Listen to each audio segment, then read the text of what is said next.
least we have a cool wagon. Hell yeah. Quick recap. We bought a Dodge Magnum from Motortrend presents Roadkill Nights powered by Dodge. We have an allowance of $10,000 with a Hellcat Redeye crate engine and a Tremec 6-speed transmission. So far, our biggest enemy has been supply chain issues. Did the motor come with a starter? No. Alternator? No. Tensioner? No. Clutch and flywheel? No. Tires big enough for 800 horsepower?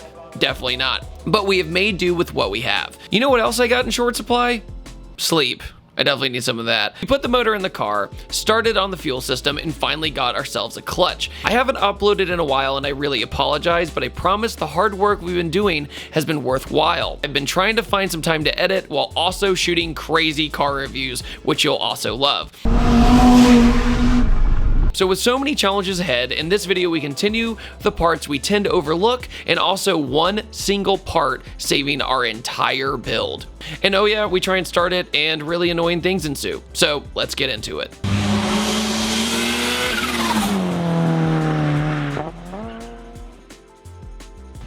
All right, Dodge Magnum, Hellcat Redeye project, Roadkill Nights, presented by Dodge. Wait, I totally screwed it up. Motortrend presents Roadkill Nights, powered by Dodge project. I finally got it. So, basically, Dodge Magnum wagon, super stoked. Cole, what you doing? Right now I'm just putting some spot putty on. Like just a smidge. Basically, me and you and some others, basically for half a day the other day, there's a dent this big that we were just really trying to get out. And finally we got to the point where we just use a little bit of this and it's just fine. But we actually have some progress this video, thankfully. Thanks to wonderful, wonderful people. We have the radiator in. We have mocked up the heat exchanger. The motor is in the car. The biggest thing about the Hellcat motor is the cooling. There is so much going on to keep these engines cool. That's the biggest difficulty, is figuring out the routing of everything. We got the pulley installed last video. That was a huge achievement. Eric literally made a tool out of thin air yesterday to get that done. And we have our wheels and tires installed. I wanted to get a taller tire, but the supply chain said no right now. But for the drag setup, we're just gonna send it with what we have. Yes, it's a 4x4 truck, unfortunately, but we'll get it worked out. I feel like we've done so much. I know we didn't film a lot, but today was literally set the camera down. Let's figure all this out. It looks like a car. Right, Sam? Yeah. We also have an electronic steering rack from a 2016 Challenger Hellcat that we're going to be putting in today as well. And the subframe doesn't fit for some reason, or the cross member doesn't fit for some reason, so we'll probably have to use some finesse and make it work, because we don't have a choice right now. On another light note, we finally got the manual pedal box in, which was actually pretty difficult to get the bolts all the way up there, all the way back there. Another thing is we have this incredibly beautiful AAD wheel hop kit. So we are using the factory 2016 Hellcat axles, so I went ahead and tried to get anything I could to save those axles. So we have the diff brace, and we also have the wheel hop kit. We've done 2 arms, we just have to do the rest of them, and they look incredible. Look how freaking beautiful these control arms are. Cool. I mean, look at these things. That'll work. Oh yeah, it'll work. No more wheel hoppy. No more. That's Yeah, look at the comparison. Yeah, there you go. Just a wee bit better. Small. So these were the toe. Yes. This is the toe arms, and then this one's the lower control? Yeah, these are different, but they're the same material. Yeah. Welcome to the Off the Line fabrication room, and well, Cole is not fabricating. Doing bodywork still. Yeah, I know. We keep finding more dents in this thing. So yeah, we had a big boy over here. We just never quite noticed. Yeah. So this is probably not I'm definitely not a body guy, and this is probably the wrong way to do this, but kind of a time crunch. Yeah, so. yeah. We'll make it work for now. Yeah, we're prepping it and we're making it do a thing. All right, so it's getting a little bit later in the day, but myself and this fine gentleman, say hello. Hello. We are taking out the dash right now, which is overall usually a simple job in a car, but domestics, it's especially easy. So we pulled the gauge cluster out so we can use our AEM dash, and now we're removing this. We're just literally gonna ditch the AEM gauges because we don't need them anymore. Grayson, yeah. It is the next day, and yes, we are geared up because we are very, very proud.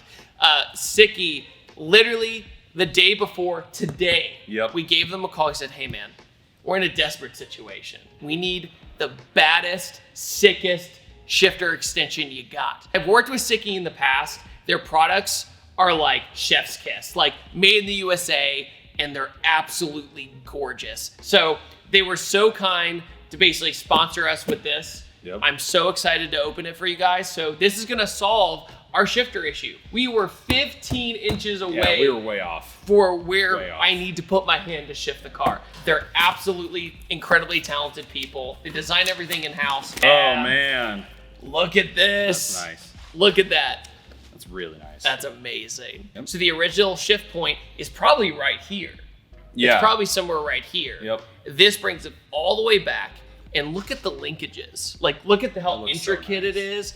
And so you go here, it goes in just like you're installing a short shifter. Super easy to install. 4 bolts. Yep. Essentially, you just need to get it lined up. 4 bolts, bada bing, bada boom. It's not like a rough transition. You'd expect with so much going on for it to be kind of rough, but they have all these nice grommets and boots and everything to really smoothen it out. looks fun. By the way, guys, if you're ever doing an engine swap or a transmission swap with a manual transmission, just go to Sikky. Yep. Definitely check out their YouTube channel. I'll put it down in the link in below. Follow all their social channels. They really saved our project. Yep. And I really appreciate Sikky for giving us this.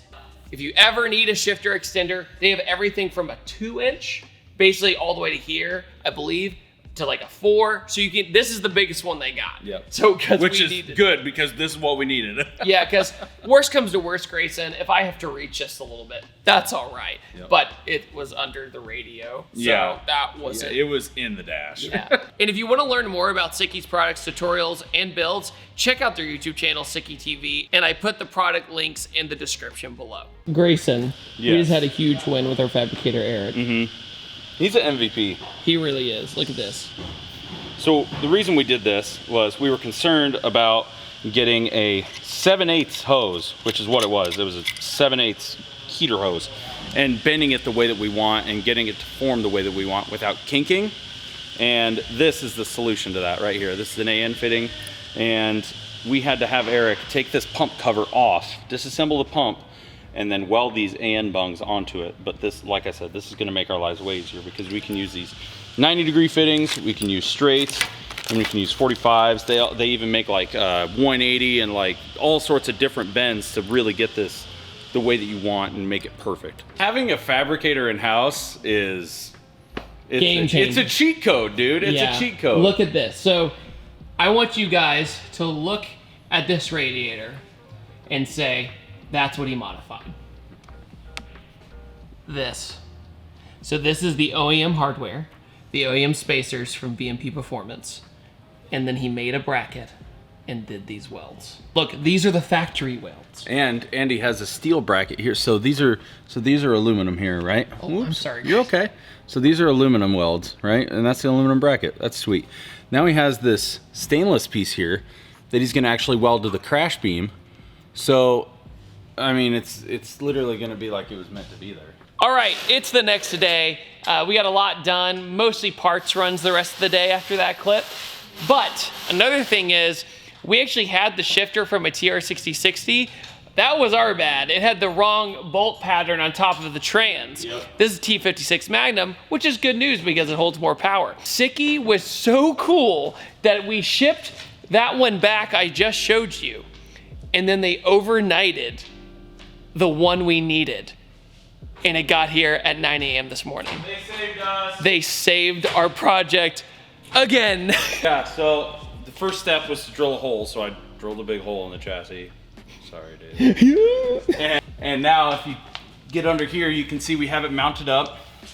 So really to install these, you literally just take one off and put the other one on. You put a little bit of new RTV on it so you have a good oil seal.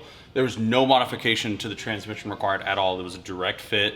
It was super simple. I did it right here. I mean, look at the amount of space I have, and I did it right there. So if you bought one of these for whatever car you want, if you wanted to space out your trans or your shifter just a little bit, you wouldn't even have to take the transmission out, you know, pending your platform, but you wouldn't even have to take the trans out. Just the mount. You could probably get away with it. I have the mount. We haven't made the mount quite yet, But I have it supported on that pole jack, and I just drop the trans a little bit, and we're done. And shift gears. Wow. So That's it's amazing. perfect. It's fine. It's fine. We're fine. I'm just gonna take this very nice interior padding that's literally falling apart, and just, you know, get it out of the way. We are cutting our shifter hole. Mm-hmm. Officially. Mm-hmm. All right.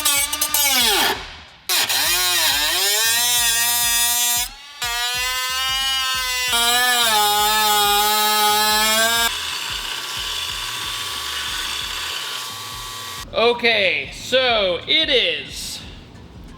Grayson, it's August 1st. I don't want it to be August. So we started this July 18th. I flew in July 18th. Dustin here is taking off door handles and all that good stuff to do basically a wrap on this, which is awesome, which thank you, Dustin. And we're doing a nice, pretty bright color, and you'll probably guess what it is.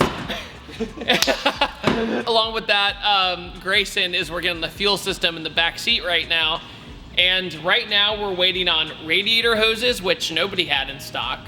I am just about out of budget on this from my pocket. It's kind of depressing. At least we have a cool wagon.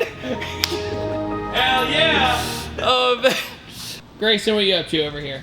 I just put the fuel hanger in, so a nice little 4 fuel system there. It uses 2 factory Hellcat pumps, so it's got twice the fuel capacity that it had from the factory now.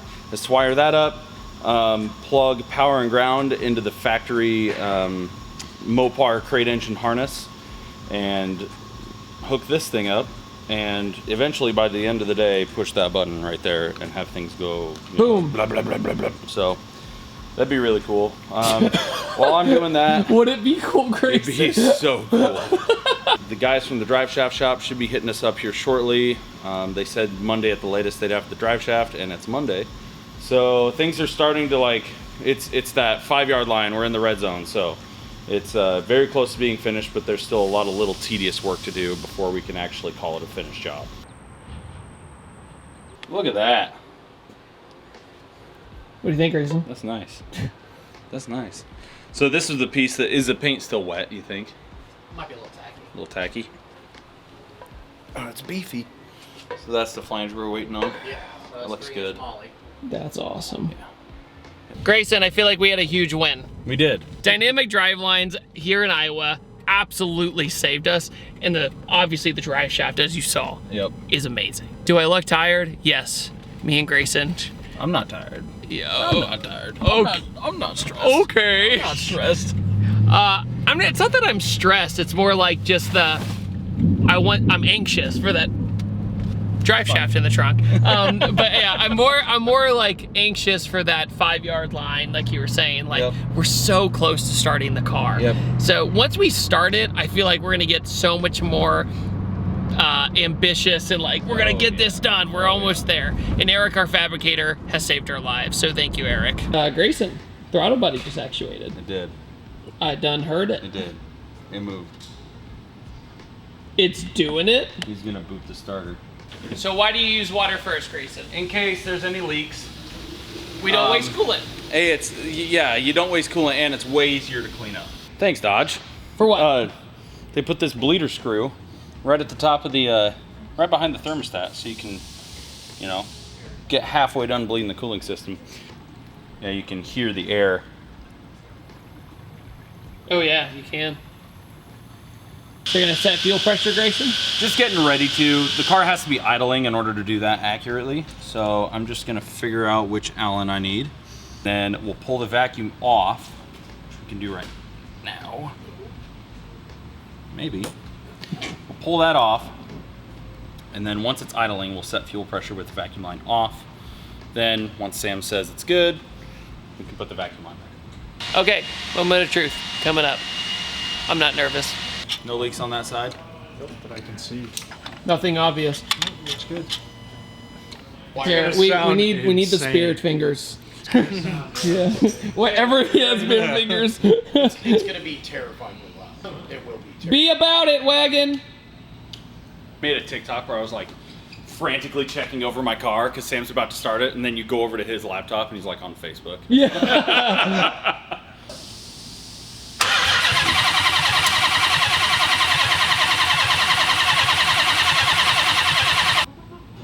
The good thing, bright side, it at least cranks. Yeah. So that's a win. So it takes 3 things for the car to run, right? Supposedly. What about There's a lot hopes of and things dreams? that affect those things.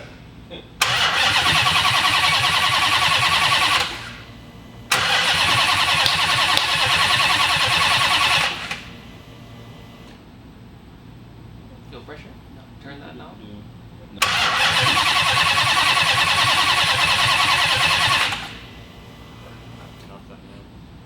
What's your fuel pressure reading?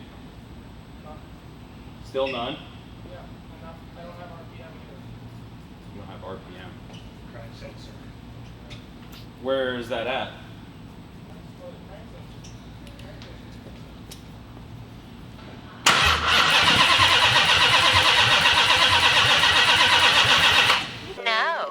So, unfortunately, at the end of the day, we couldn't get the car started. And I'm going to be honest with you, the issue we finally solved later is pretty stupid. So if you want to find out how we end up solving this issue, and if you want to see what the wrap is going to look like, stay tuned for the next episode. Make sure to hit the like and subscribe button, and I will see you guys next time. Take it easy. Have a wonderful day.